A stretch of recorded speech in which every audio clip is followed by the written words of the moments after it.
Hello à toi, bienvenue dans cette vidéo dans laquelle on va voir 4 techniques qui sont loin d'être miraculeuses mais qui vont vraiment t'aider à te libérer de ces addictions au sucre peut-être que tu crois avoir. Alors il faut vraiment en introduction de cette vidéo que je te précise qu'il y a vraiment les troubles comportementaux alimentaires à distinguer de la petite envie de sucre qu'on a l'habitude d'assouvir par des automatismes dans sa vie tous les jours. Donc si aujourd'hui tu souffres de troubles comportementaux alimentaires et que tu as éventuellement été diagnostiqué par un médecin pour ça, eh bien les conseils que tu vas trouver dans cette vidéo seront peut-être pas les plus appropriés. Par contre, si tu ne souffres pas forcément de troubles comportementaux alimentaires, mais que tu vis régulièrement, peut-être même de manière quotidienne, des envies de sucre que tu as tendance à assouvir parce que peut-être que tu vis certains comportements automatiques, c'est-à-dire que tu vis certaines situations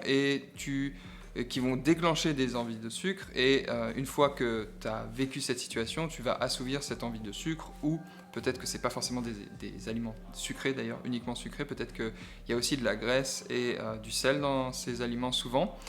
Donc je vais te donner 4 techniques qui vont t'aider à mieux vivre avec ça et potentiellement à t'en libérer. La première technique, ça peut paraître contre-intuitif, mais déjà c'est de bouger et de rester actif. Souvent on s'ennuie, on est dans la même position depuis quelques heures, on est au travail, on est chez soi, sur le canapé en train de lire, en train de jouer, en train de faire peu importe, regarder la télé. Et souvent on est dans une situation où voilà, on vit la même chose depuis quelques temps, donc juste on s'ennuie, on est dans la même position, on a une attitude répétée et on a tendance à se tourner vers des aliments réconfortants. Donc mon premier conseil, ce sera de te lever, d'aller marcher, de te mettre en mouvement, finalement de détourner ton attention de l'activité que tu es en train de faire, parce que ça va venir casser finalement cet automatisme où parfois tu as peut-être l'habitude de manger de manière inconsciente et automatique des aliments en plus potentiellement assez caloriques, donc qui vont contribuer à te faire prendre du poids ou qui vont freiner ta perte de poids. Donc ça, c'est le premier conseil, de bouger et de rester le plus actif possible. Deuxième conseil, ça va être de supprimer de ton champ visuel les aliments qui t'obsèdent. Ok, ça c'est vraiment très important de comprendre ça. C'est que souvent on a tendance à surconsommer des aliments et surtout déjà d'en avoir envie parce qu'ils sont dans notre champ de vision. C'est-à-dire que, je ne sais pas, en fonction peut-être de ton éducation ou de la manière dont tu as d'avoir certaines habitudes alimentaires ou plutôt certaines habitudes d'avoir de la nourriture facilement accessible, peut-être que chez toi, tu as des saladiers remplis de bonbons. Généralement, quand on cherche à perdre du poids, ce n'est pas forcément le cas, mais peut-être que c'est pas pour toi, c'est peut-être pour tes enfants, pour des gens de ta famille. Alors quand je dis des saladiers remplis de bonbons, c'est peut-être une exagération, même si je sais, j'ai certaines élèves qui me reportent souvent avoir vécu ça quand elles étaient petites, quand elles étaient enfants, et du coup que c'est comme ça que petit à petit elles ont pris cette habitude de manger régulièrement des bonbons, mais sans forcément aller dans le saladier de bonbons. Ça peut être des aliments assez réconfortants, assez satisfaisants, des aliments très appétants. Donc encore une fois, encore souvent riches en sucre, en sel, en graisse, que ce soit forcément des bonbons où c'est riche en sucre, mais souvent les aliments qu'on a tendance à surconsommer, ils sont aussi très riches en graisse. Que ce soit le chocolat, que ce soit les barres chocolatées, que ce soit les gâteaux, tout ça, oui, c'est riche en sucre, mais c'est aussi riche en graisse avec une petite pointe de sel. Les industriels connaissent bien ça, et malheureusement, ça crée de la chimie dans notre cerveau qui nous pousse souvent à surconsommer ce type d'aliments. Donc, les rendre difficilement accessibles, ou du moins les avoir le moins possible dans notre champ visuel, ça va effectivement, forcément, nous donner moins envie d'en manger de manière compulsive peut-être, ou juste d'en manger parce qu'en fait on a l'idée d'en manger déjà parce qu'on les voit. Et quand je parle de ton champ visuel, il faut bien garder à l'esprit que, ok, tu as le champ visuel dans la vraie vie, mais tu as aussi le champ visuel dans la vie virtuelle, entre guillemets, c'est-à-dire le champ visuel, que ce soit sur les réseaux sociaux, sur les publicités que tu vas voir, que ce soit dans la rue ou même les publicités sur Internet. Et donc c'est important d'avoir bien ça à l'esprit, que tout ça, ça va influencer ton envie d'avoir envie, ça va influencer ton envie d'aliments qui seront potentiellement qui vont pas forcément dans le sens de tes objectifs, notamment si aujourd'hui tu cherches à perdre du poids. Pour exemple, un exemple qui est assez commun, c'est souvent tu passes devant un arrêt de bus et tu vois juste le paquet de frites. Tu vois, McDo, ils sont tellement dans l'inconscient collectif que juste le paquet de frites sur les arrêts de bus. Tu sais que c'est McDo et potentiellement ça va te déclencher une envie d'aller au McDo qui va durer quelques secondes alors que potentiellement tu n'avais même pas faim, tu vois. Ou juste tu vas traîner un peu sur les réseaux sociaux, peut-être sur des comptes Instagram comme le mien, ou si tu regardes un peu, il y a des recettes. Bon bah voilà, t'as peut-être pas forcément faim, pour autant, tout ça c'est des signaux qui viennent à ton cerveau et qui potentiellement peuvent te donner envie tout simplement de manger des aliments, ou à la base t'avais même pas forcément envie de ces aliments, ou juste pas faim du tout. Donc deuxième conseil, supprimer tout ça de ton champ visuel dans la vraie vie et considérer aussi ton champ visuel virtuel, que ce soit sur les écrans, les publicités, etc. Troisième conseil, ça va être de satisfaire ces envies de sucre ou ces envies de manger dans des situations qui sont potentiellement réconfortantes ou par des mécanismes automatiques, satisfaire cette envie-là par une alternative plus saine. Par exemple, si tu as envie de manger sucré, des trucs peut-être comme de la confiture ou des choses qui sont potentiellement à la base des fruits, bah, va te tourner pour essayer de naturellement aller vers des fruits pour satisfaire cette envie de manger par une alternative entre guillemets plus saine, dans le sens où il y a plus de micronutriments, parce que souvent le problème des aliments qu'on a tendance à vouloir surconsommer ou à consommer de manière instantanée comme ça, juste parce qu'on en a envie de manière compulsive ou ponctuelle, bah, ça va être des aliments souvent très pauvres en nutriments, très riches en calories, donc des aliments qui nous servent un peu à rien finalement par rapport à notre objectif de soit manger sainement, faire attention à notre alimentation, ou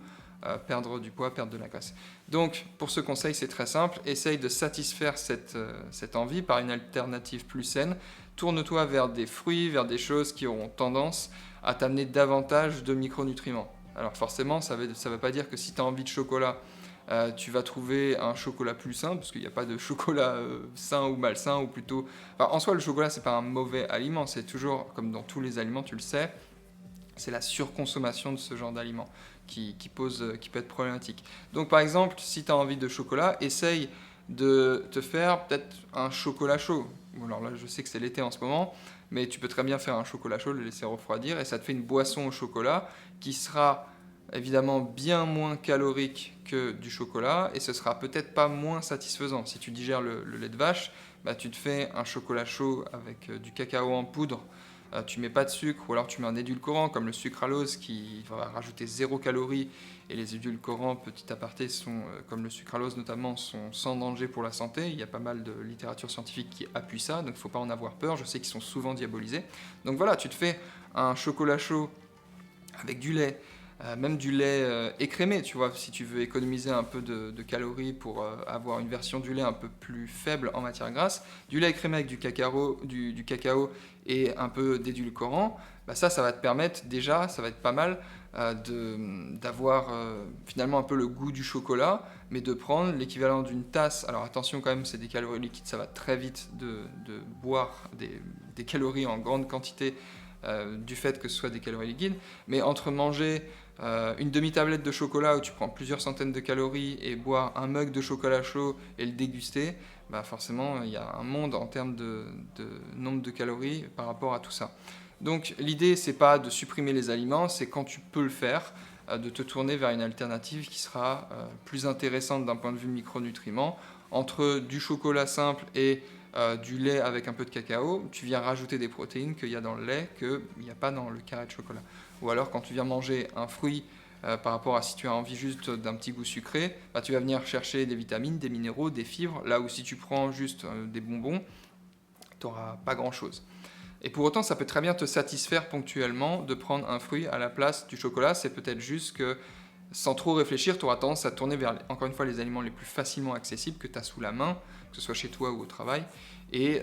les aliments peut-être juste que tu as l'habitude de manger, juste quand tu as faim, peut-être que tu n'y penses pas de te tourner vers une alternative plus saine. Donc voilà pour le troisième conseil. Et le quatrième conseil que je voudrais te donner, qui est très important, c'est de jouer avec la densité calorique des aliments. Ça vient un peu en complément du troisième conseil, c'est-à-dire que quand tu as tendance forcément à te tourner vers des fruits qui vont être forcément plus volumineux que si tu manges des gâteaux ou des bonbons, non seulement tu as des micronutriments en plus qui sont intéressants, mais tu as aussi beaucoup de volume alimentaire par rapport à si tu avais juste mangé des bonbons et des gâteaux. Et la différence où tu as plus de volume alimentaire, tout simplement, c'est que ça va occuper plus de place dans ton estomac. On a des capteurs de pression dans l'estomac qui vont faire que ça aura tendance à davantage nous rassasier de manger quelque chose de plus volumineux à calories équivalentes que par exemple des bonbons. Généralement, en plus, on aura tendance à finalement manger moins de calories et d'être rassasié plus tôt si on prend des fruits ou des choses volumineuses, typiquement des végétaux, hein, par rapport à si on prend juste des bonbons. Donc voilà pour ce conseil, de faire finalement des meilleurs choix et de jouer avec la densité calorique des aliments, parce que ce qui est sûr, c'est que si aujourd'hui tu cherches à perdre du poids, si tu cherches à perdre de la graisse, il faut que tu te trouves dans une situation de déficit calorique, c'est-à-dire que tu dois manger moins de calories que ce que ton corps va en dépenser. Et ça, pour être dans cette situation de déficit calorique, bien évidemment, c'est beaucoup plus facile d'être en déficit calorique quand on choisit des aliments à densité calorique faible, c'est-à-dire des aliments qui vont être volumineux, mais qui auront peu de calories pour 100 grammes. Pour prendre deux exemples très parlants, quand tu prends 100 grammes de fraises, tu as 30 calories, et quand tu prends 100 grammes de chocolat, à 70%, tu as 524 calories. Je pense que tu vois où je veux en venir. Si tu as faim et que tu manges 300 grammes de fraises, c'est tout à fait possible, tu auras pris moins de 100 calories. Si tu manges 300 grammes de chocolat, bon, faut y aller, généralement tu seras écœuré avant, mais tu auras pris 1500 calories. Donc même si tu prends 100 grammes de chocolat, 100 grammes de chocolat, ça fait une tablette par exemple. Je pense que ça peut être assez volumineux et puis même tu risques d'être un peu écœuré au bout d'une tablette entière de chocolat. Mais c'est facile à manger, tu vois. Surtout si tu manges devant un écran, dans un contexte où tu ne fais pas forcément attention à ce que tu manges, ça peut être facile de manger 524 calories assez rapidement. Et ça représentera finalement peu de volume dans ton estomac, il n'y a pas de fibres, quasiment pas, et surtout c'est très calorique. Donc ça t'amène pas grand chose à part du sucre et pas mal de graisse, et surtout tu risques d'avoir rapidement faim derrière, ou alors d'être écœuré et de finalement pas avoir mangé quelque chose de très satisfaisant. Bon, peut-être que tu n'as pas tendance à manger la tablette entière, je vais y arriver,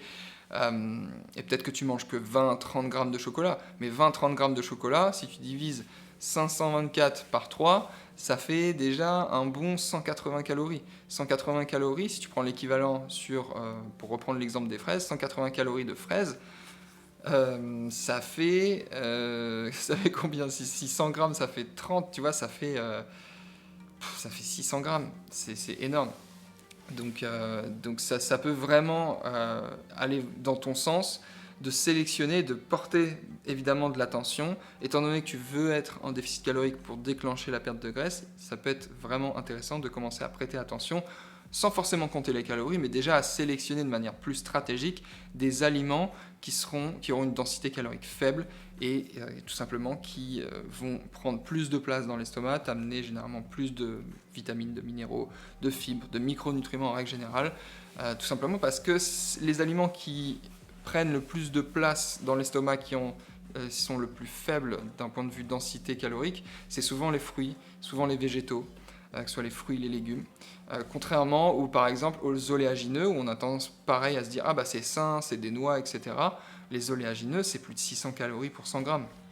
Ça va très vite d'en surconsommer parce que c'est très appétant, c'est très bon. Souvent, en plus, si c'est un peu grillé, fumé, avec des pointes de sel comme on voit dans les aliments industriels, forcément, ça ne va pas dans le sens d'une perte de poids. Donc voilà pour ce quatrième conseil, sélectionne des aliments à densité calorique plus faible.